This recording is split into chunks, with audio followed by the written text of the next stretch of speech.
الاختلاف والتميز. هل تؤمن باختلافات بين البشر؟ جميعنا مختلفون، فأنت لا تشبه أخاك ويختلف عنك جارك وصديقك، وهكذا الاختلاف كاختلاف الليل والنهار. هل تعرف هل تعلم الحكمة من اختلاف الليل والنهار؟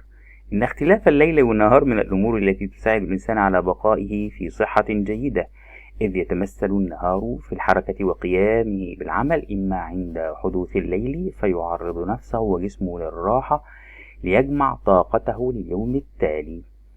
فالمملكة النباتية هناك نباتات تحتاج إلى فترة إظلام يومية أطول حتى تزهر، ولذلك سميت هذه النباتات نباتات الليل الطويل. وهناك أيضا نباتات تحتاج إلى فترة إضاءة يومية أطول حتى تزدهر، ولذا سميت نباتات النهار الطويل. إذا نقلنا نباتا من نباتات الليل الطويل إلى بيئة فيها النهار أطول، فإن هذه النباتات تفشل في تكوين الأزهار والثمار. وكذلك بالمملكة الحيوانية، حيوانات لا تنشط إلا في الليل، وأخرى لا تنشط إلا في النهار. ما معنى هذا الكلام؟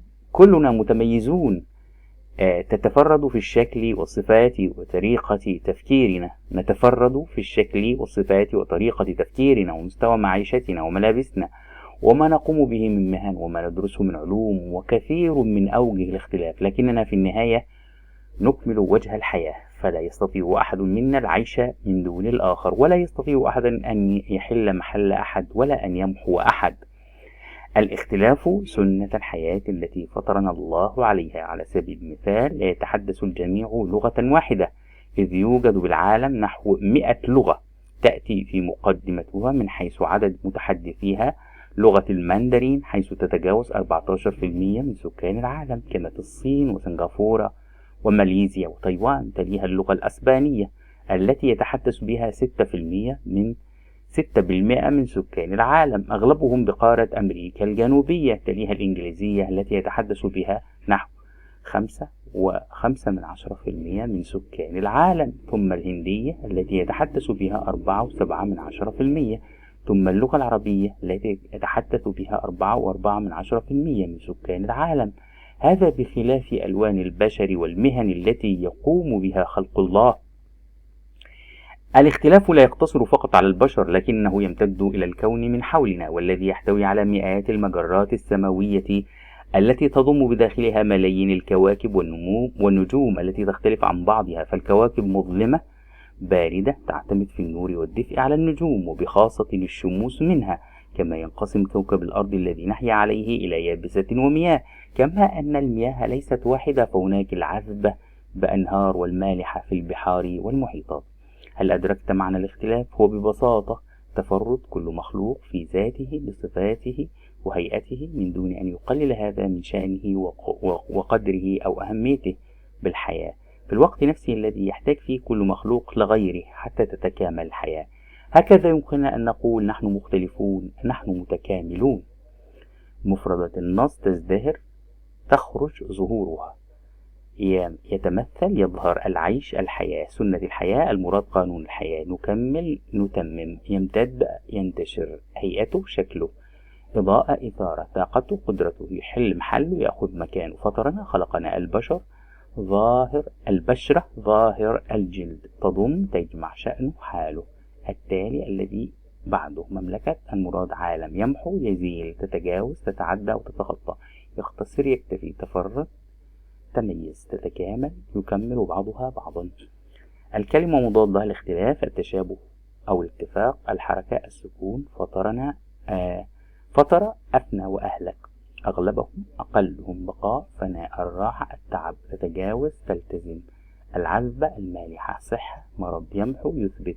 تليها، تسبقها، بساطة، تعقيد. المفرد وجمعه: جار، جيران، مملكة، ممالك، وجه، أوجه، صديق، أصدقاء، الشكل، الأشكال، سنة، سنن، جسم، أجسام، مستوى، مستويات، شأن، شؤون. الجمع مفرده مختلفون، مفرده مختلف، ملابس، ملبس، الكواكب، الكوكب، الأنهار، النهر، الأزهار، الزهرة، مهن، مهنة، النجوم، النجم، البحار، البحر، الثمار، الثمرة،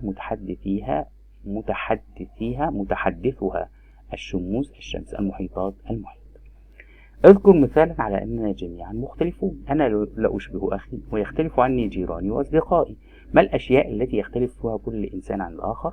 يختلف الناس في الشكل والملابس والصفات وطريقة التفكير ومستوى المعيشة وغير ذلك. لماذا تفشل نباتات الليل الطويل في تكوين أزهار إذا نقلت إلى بيئة بها النهار أطول؟ لأنها تحتاج إلى فترة إظلام طويلة لكي تزهر، فإذا نقلت إلى بيئة لا تتوفر بها ما تحتاج له فلن تزهر. ما أهمية اختلاف الليل والنهار للإنسان، وما أثر وجودهما في صحته؟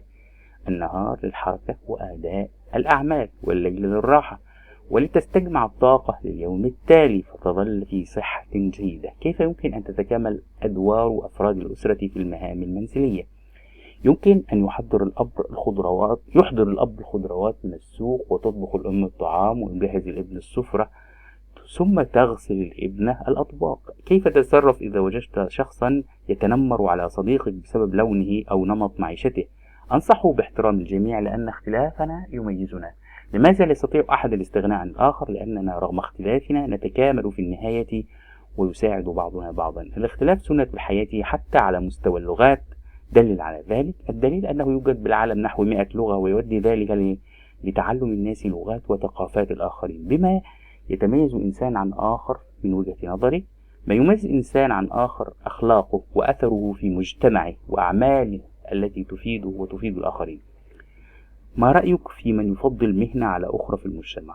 أرى أن المجتمع يحتاج إلى جميع المهن، فالطبيب يعالج المرضى، والمهندس يبني البيوت، والمدرس يعلم النشء، فتتكامل الأدوار في المجتمع ولا يمكن الاستغناء عن مهنة أو التقليل منها. ابحث عن شكل آخر من أشكال الاختلاف والتكامل لكي تستمتع بقراءة قصة مصورة تتكامل العديد من المهن. فنجي المؤلف الذي يكتب أحداثها، ثم يرسم الرسام الشخصيات، ويتبع العمال القصة بالمطابع، وينقلها السائق للمكتبات.